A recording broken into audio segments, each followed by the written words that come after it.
Hello.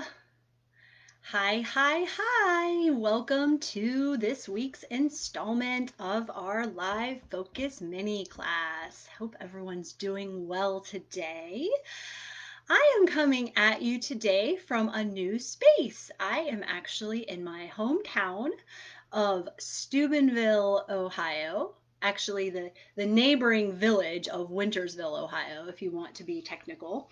I am visiting my dad, and I've been thinking all week about home. What does home mean? So whenever I come here to my parents' house, I am overwhelmed with nostalgia for my childhood and for sort of longing for the days when home was easy to embrace. So I'm going to talk in detail about this, but before I do, I see a couple of you hopping on here. Hello, hello. Say hello if you're watching, so that I know that you're here. And if you're watching on replay, say hello with a hashtag replay so that I can properly greet you and answer any questions that you have. Um, so anyway, yeah, here I am. This is my bedroom at my dad's house. And it's interesting because this is not my childhood home. This is not the house that I grew up in, but it's one of those houses that immediately feels homey. My parents moved here, I believe, like 2008, 2009. So it's been a while now. And I was living in New York when they moved here. So it was kind of interesting to come home to a place that I had never been before the first couple of times. But now over the years, it feels almost like my childhood home. So I want you to think a little bit about, hey, Beth, how are ya? You just moved too. You have a new home too, don't you, Beth? So I want you to think about what does home mean to you? So I'm curious what the word home brings up for you. So I find that the word home is a really emotional word for most of us, myself included. It may bring up really wonderful, warm memories, or it may bring up not so good memories, but whatever it brings up for you, it's probably an emotional response, right? So I want to kind of explore this idea of what home means to us in a sort of literal sense, like what, is your home literally the house that you live in, or is it more of is it your family, is it more of a feeling, whatever that may be. And then I want to bring it into our bodies and figure out how can we feel at home in our bodies. So it kind of always comes back to the body, right? So ultimately our body is our first home, our last home, and the only constant home that we have throughout our whole life.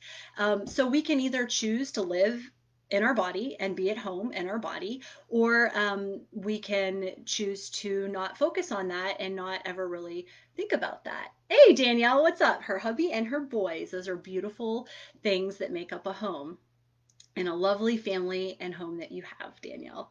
Um, so anyway, I want to kind of, hear your thoughts on home and hear your thoughts on being at home in your body. So if we start to bring it into our body, um, we start to talk about some fairly abstract concepts.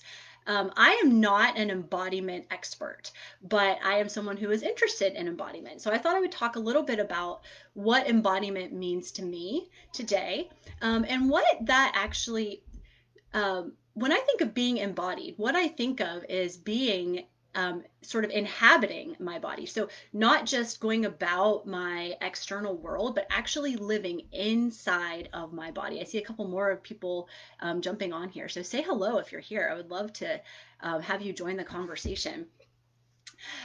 So let me share real quick before we're going to do a really easy, super easy little like embodiment exercise. But before we get there, I wanted to share with you an experience that I had that kind of made me realize that number one, I had not been inhabiting my body for many, many, many years. And number two, the eureka moment, the aha moment of feeling like I was actually inhabiting my body for the first time. So let me back up a little bit to when I was a very small child. I was 3 or 4. I don't know my exact age when it happened, but I do know that I was in a car seat. So I was in a car accident one dark and rainy night. I was in my car seat in the back seat, of course, and I was with my mom and my brother, and we were in a parking lot. And it was, like I said, it was dark and rainy. And I looked out my window. I was in the passenger side back seat. I looked out my window and I saw this huge truck barreling toward us. I remember this like it was yesterday. I saw this truck barreling towards us, and I remember thinking in my mind, that truck is going to hit us. Truck is going to hit us. And sure enough, it did. So we got T-boned. Boom. I was in my car seat, and I remember it in slow motion. I was looking at the truck coming, and what did I do? I moved away and I braced for impact. Even as a 3 or 4 year old, we do that kind of thing. So I moved away, I braced for impact. We got slammed. Our car turned around multiple times. Next thing I remember, I'm screaming and I have blood all over my hands. My hands are on my face and I have blood on my hands. Luckily, it wasn't as bad as it could have been. Obviously, I'm here to tell about it. I did have to go to the hospital. I had kind of like a tear or a hole in the side of my face that they had to stitch up. I had to use a straw to eat for a couple of weeks, things like that, liquid diet. But for the most part, I was okay, basically. What we didn't know then, first of all, I don't think that we even had a chiropractor in our small town back then. So I did not receive any kind of follow-up care. There was never a thought to like go and make sure that my alignment was okay, none of that. So what ended up happening, I now know, near 30 some years later, is that I never fully stopped bracing for impact. The whole left side of my body clenched up as I was bracing for impact. And even after the accident was over and the blood was gone and the stitches were out, I was still in this freeze state, this state of stress in the left side of my body, trying to avoid impact. What I now know, which I didn't discover, again, it was decades later before I put the pieces together. But what I now know is that I've basically been gripping and clenching my entire left side of my body for most of my life, which meant that my right side of my body was uninhabited. It felt like it basically I wasn't living in it. And I remember trying to describe this to people before I fully understood it. And I would say things like, I can't feel this side of my body, or it's almost like it's numb. And I never could fully explain it because people would think that I meant like there was no sensation, like it was like a nerve damage or something where I didn't have sensation. And that wasn't it. Like I could feel my skin and stuff on that side, but I could tell that I wasn't inside of that side of my body. And it wasn't until probably about 6, 7 years ago now that I received my first craniosacral therapy session. With a wonderful therapist who I believe is in this group. Her name is Doreen Haynes. So if any of you are looking for a craniosacral therapist, I have a great referral for you.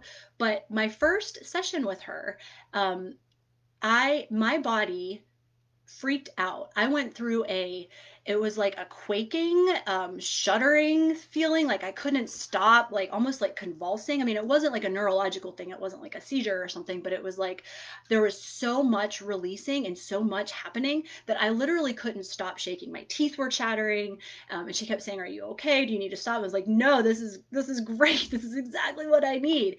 And about 4 or 5 hours after that session, I was sitting on the couch doing work on my computer, and I felt this like, boom, this entire thing happened on my right side of the body where it was like all of a sudden I had entered my body. I could feel my hip flexors. I could feel my ear pop on that side. I could feel like the whole side of my rib cage lift. And I was like, oh my gosh, like this is what it feels like to be in both halves of your body. Like all my life, even through my dance career and stuff, I wasn't able to balance as well on the right side of my body. I couldn't do turns on the right side of my body.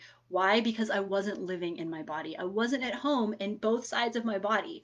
So that's a kind of an interesting example because it wasn't my whole body that I had left, right? It was just that part of my body. But you might have experiences that have caused you to leave your whole body. It could be things like an injury that has turned to chronic pain that is so painful that it's easier to disassociate from yourself. It's more sustainable for you to not be in your body than it is to be in your body, right? Or it could be something like emotional or physical trauma. Oftentimes, when people have had any kind of trauma, whether it's emotional, mental, physical, whatever it is, they leave their bodies, right? It's a defense mechanism. It's their only way to maintain control or to maintain comfort. So all of these different things can lead to disassociation and disembodiment from your body. And then what we can do is start to put the pieces back together little by little. So the exercise that I want to do with you today, it's not an exercise really. We're going to just be lying on our back and we're going to try to feel different sensations in our body. So before we get to that, I'm going to ask you to lie on your floor or your bed if that's a comfortable situation, if you happen to be in a place where you can do that. You can also do this seated or against a wall. But before we do, I just want to check in and see. I see a couple other people jump on. I just want to see if anyone has any questions or anything that you would like to share about your experiences with either being in your body or out of your body, and what that means to you. So if anyone has anything they want to share as you're starting to find a comfortable spot to lie down, let me know in the comments. I'm going to just check my notes here. I feel like there was one little thing I wanted to share with you that I forgot. So I just want to make sure I haven't. Oh, well, just the point. This is a pretty important point, actually. I'm glad that I checked my notes.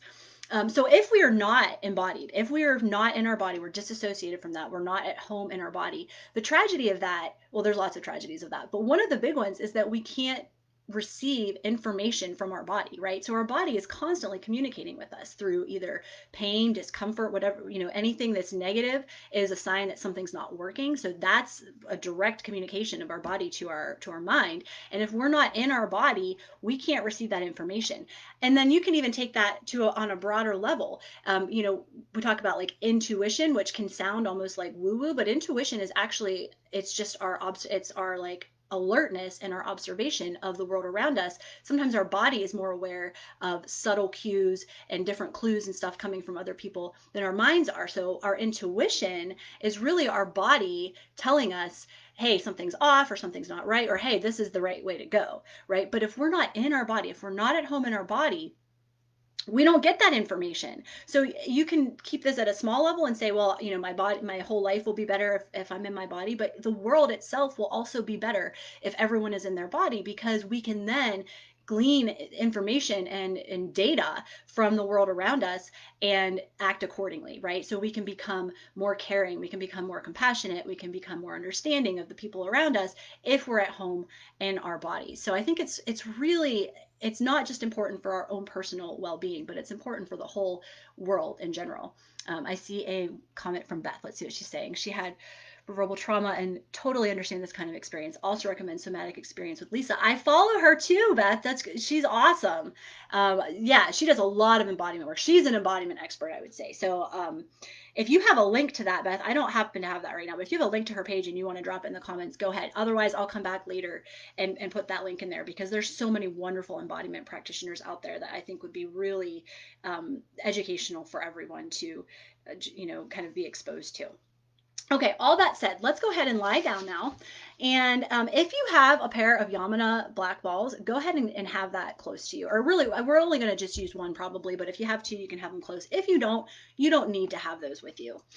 So find a place on the floor or the bed. I'm going to use the bed because I'm in my bedroom and there's really no floor space in here. So I'm going to come over here. And the first thing I want you to do is just get comfy. Let me move this chair out of the way here. So I want you to just find a comfortable position on your back. That may mean that you need to keep your knees slightly bent. If you want to place a bolster or a pillow under your knees, that's fine. If it's comfortable to stretch your legs out, that's great. Go ahead and do that. If you want to close your eyes, that may help you tune in a little bit deeper. And the first thing I want you to do is to just notice your form. So noticing your boundaries and what's between those boundaries. So finding the edges of your body, finding the lines of your body, feeling the sides, the top, the bottom, the front, the back. Imagine almost like you're lying here and someone's going to draw like a chalk drawing around you to really give you a sense of where you begin and where you end. And then also noticing tactile sensations. So obviously there's a lot of your body right now that is making contact with the surface. So sort of go through your body, find all of those points of contact. And then conversely, find all of the negative space. So if you're on a bed, this bed is really, really soft, so I have hardly any negative space. If I were on the floor, I'd probably have some space here in my low back and under my knees and places like that, under my neck. This bed is so soft that I'm just sinking straight down. So I don't have a lot of negative space, but you may likely have more than I do. So notice your holes, notice the stuff that's tactile, and then I want you to bring your awareness to your breath. And we're not manipulating the breath at all today. I don't want you to do any kind of forceful breathing. You don't have to worry about counting your breath or anything like that. I just want you to notice it. So I'm going to give you a second of stillness to notice how you're breathing. So you may be breathing really expansively, or you may be breathing fairly shallowly. A lot of that's going to depend on what's going on in your emotions today, right? So if you're tense, if you're in the middle of your workday and things are not going well, chances are your breath is a little shallow.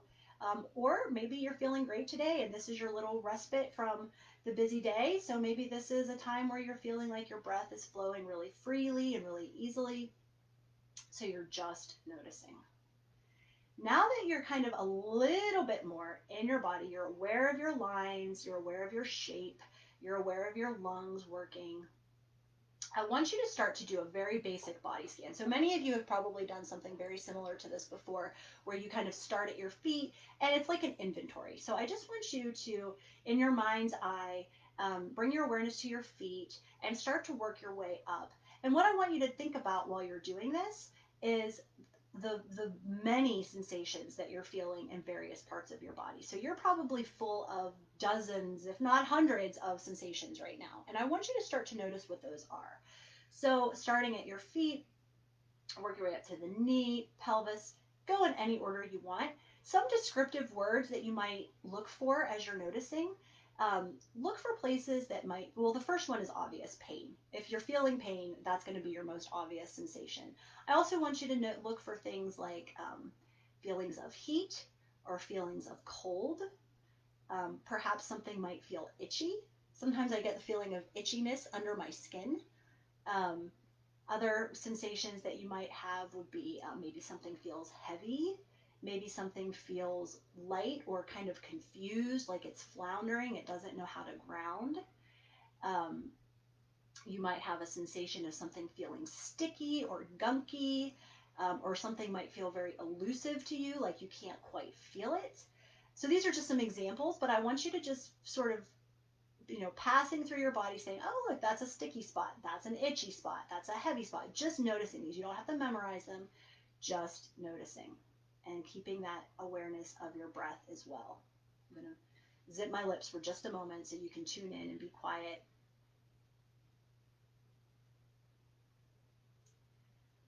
Now, of all of those sensations that you have noticed, I want you to pick 2 or 3 of those sensations.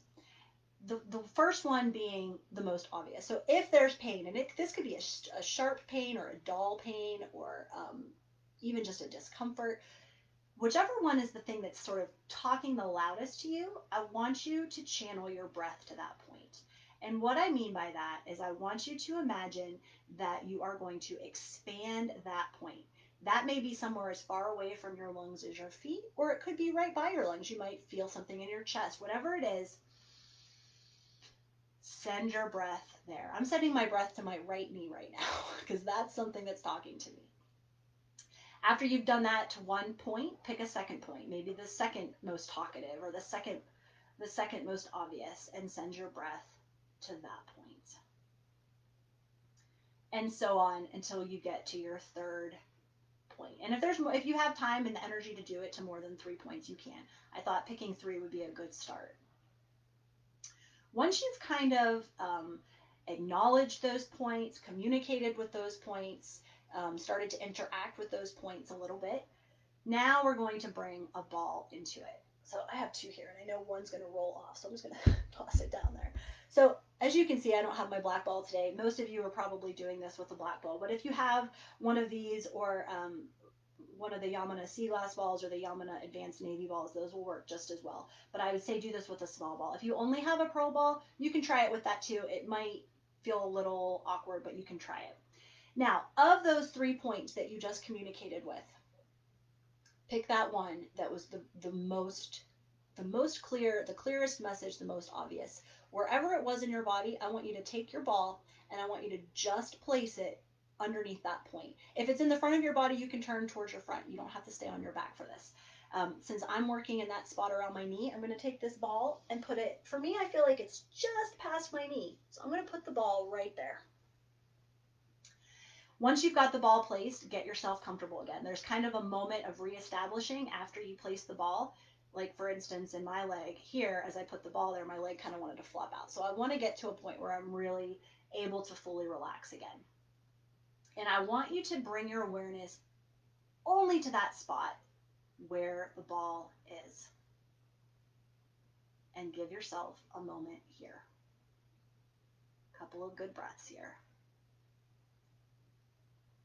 As you are tuning in and as you are becoming more and more aware of this spot, start to expand that awareness out to the surrounding area. So in my case, I'm right near my knee. I'm starting to feel things trickle down my calf towards my ankle, and I'm starting to feel them trickle up my leg towards my hip. And when I say I'm feeling things trickle, that can mean a lot of things. Currently, what I'm getting is a little bit of almost like a fluttering of the surrounding muscle, it's like waking up and kind of twitching or twittering a little bit. And that's a feeling I've become very familiar with. And it's one that I love because I know that it means that things are responding and organizing. So you might feel a similar twittering or fluttering, little tiny, I don't like the word spasm because it implies pain. I'm not getting spasm, but I'm getting like involuntary, almost like pulsing or contracting. You may also feel sensations such as like pins and needles. You might feel like almost like that area is going to sleep, or it might feel numb, or again kind of itchy, or you might just feel a general sense of almost like euphoria as this concentrated point where the ball is starts to expand out and you feel some tension just sort of dispersing. So lots of different possible ways that you might be noticing these sensations. You can really ride this wave. So I could stay here forever. I'm going to say now, just for time's sake, go ahead and find that second point now. Whatever your second point was that was kind of talking to you, you're now going to place the ball there. So for me, it's my opposite shoulder. So I'm actually going to turn around so that you can still see the ball. For me, it's my opposite shoulder blade. So I'm going to pop the ball right here in my opposite shoulder blade. And I'm going to lie back down. And it's just starting the process all over again. So first, I'm just going to lie here. I'm going to feel my weight, my groundedness, my connection to the surface, my negative space, my edges, my breath. And then I'm going to hone in, shoom, right where that ball is. And interestingly, all kinds of things are happening. It's like a party over there. I'm feeling the front open up. I'm feeling it, that sense of expanding or kind of dispersing. I'm feeling at first that there's a little bit of a resistance where I kind of feel like, oh, the ball's there. I need to like push my shoulder up, but I'm going to fight that. I'm going to let that shoulder drop, succumb to gravity. And again, noticing what sensations you have. Could be similar to your point number one, or it could be totally different. Stay here for as long as it feels like there's movement or more to discover, as long as it feels productive, within reason. Again, like sometimes I get to a place where I'm like, I could literally stay here for hours and still be riding the wave. So this is meant as, you know, a little suggestion, and then later maybe this is a great thing to do before bed, or even especially upon waking first thing in the morning. Do this to really start your day inside of your body. So for now, you can ride the wave as long as you want. If you're ready, if you want to try one more point, go for it. This is a great time to do it. Or if you want to just stay here, that's fine too.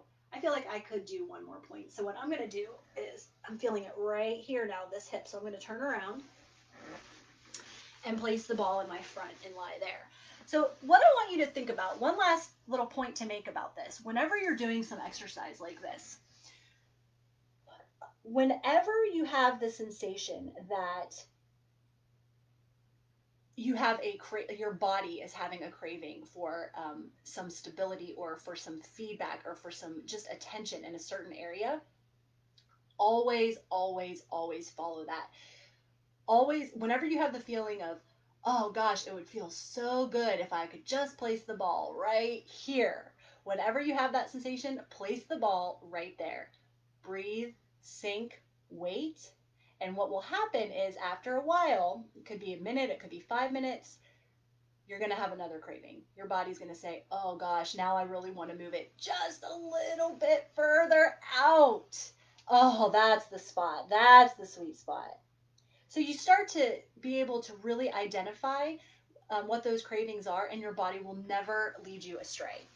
Your body is never going to crave the ball or a stretch or any kind of attention to an area that it doesn't need it. So a lot of times when people are first starting this work, they're a little afraid to just kind of play with the ball if they don't know a lot of the routines. I'm here to tell you that if you follow these cravings, you will never go wrong. You're not going to hurt yourself by placing a ball under your arm and letting your arm unwind. Now, that said, there's a couple places that we avoid. Most of you know about that. We don't put the ball right on our tailbone or right on our floating ribs. If you're unsure about that and you have questions, definitely ask me. But when we're talking about something like this, where we're just placing the ball, there's no movement, you're just sinking into it, you can't go wrong. And if anything, it's going to lead you in the direction that you need to go. So you're going to start to uncover things and peel back layers that you had no idea were there. So before I just start going all on a tangent and being here all day long, I'm going to come out of this for a little bit. I'm still feeling in my body, so that's good. That feeling is pretty easy to maintain. I'm going to come back to the desk. If you're still lying there and you want to luxuriate, feel free to do so. If you're ready to kind of bring the rest of the space into your embodiment practice, you can come off of the surface. And I'm curious how everyone is doing. If you're still lying down, that's great. If you want to kind of get up and do any kind of juicy movement that your body's asking for, so like I had that spot right there, so I'm feeling like I want to stretch that and maybe do some like shoulder rolls or whatever it is for you. I had the spot on my knee. It would feel really good to just kind of lift that and create some flexion there. So find the juicy, necessary movement that is calling out to you. That may even be something as active as getting up and walking around your space, or standing up and kind of hanging over and letting your head dangle. Whatever it is, do what your body's asking for, just like you did when you were in stillness. And once you have kind of come back to the space around you, if you have any thoughts or aha moments or feedback, I would love to hear what they are. So if you're inclined to, I'm looking at the comments at the same time. If you're inclined to share anything in comments, please do. Let me check here. Yes, Lisa Gillespie and Mary. I don't know Mary Ware. I have followed Lisa Gillespie for a while. So yeah, those are great little tips. Thank you for the reminder there, Beth. Like I said, I'll come back to this live later and add a comment with some links, because there are so many wonderful embodiment practitioners out there. So really, I just wanted today to really kind of bring into everyone's awareness how easy it is to actually come back into your body and be at home in your body. And being at home in your body can mean so many different things. Like, it leads to so many wonderful results, right? So if you feel at home in your body, you feel confident, you feel maybe empowered to go out and do the thing, whatever it is, right? You feel ease and joy in your movement because you're not restricted, you're not in pain. So it can mean a lot of different things to be at home in your body, but there are endless positive results to being at home in your body. So if this resonated with you today, let me know. I hope that it did. Like I said, home can be a really emotional concept for a lot of people, myself included. But ultimately, our body is our first home. And if that is an emotional thing for you, great. That's something for you to explore and investigate. But you're never going to feel at home in your body if you don't explore that and investigate that. So that is my spiel about home for today. Next week, I'll be back in Columbus, and I think we're going to talk a little bit next week about abundance, I think, and scarcity versus abundance. That's to be determined, but that's definitely coming, whether it's next week or a little bit later. But I loved seeing you all today, and I hope that your sense of home in your body can travel with you throughout the day now. And if any questions come up, let me know. Beth says, this was awesome and perfectly timed exercise. Using the balls during this is new and so great. Being home is being in safe container. Yes, container is a great word. Thank you for saying that, Beth. Internal and external, with ability to release and live beyond restrictions, heart, lungs, etc. Beth, you could have done this for me. That was my thoughts exactly. So eloquent. Thank you for saying that. So love to all of you. Really great to have these times that we can share together. My heart is open now, and I hope that yours is as well. So I look forward to spending more time with you next week. Big hugs and kisses. Mwah. Everyone stay safe, stay healthy. Bye.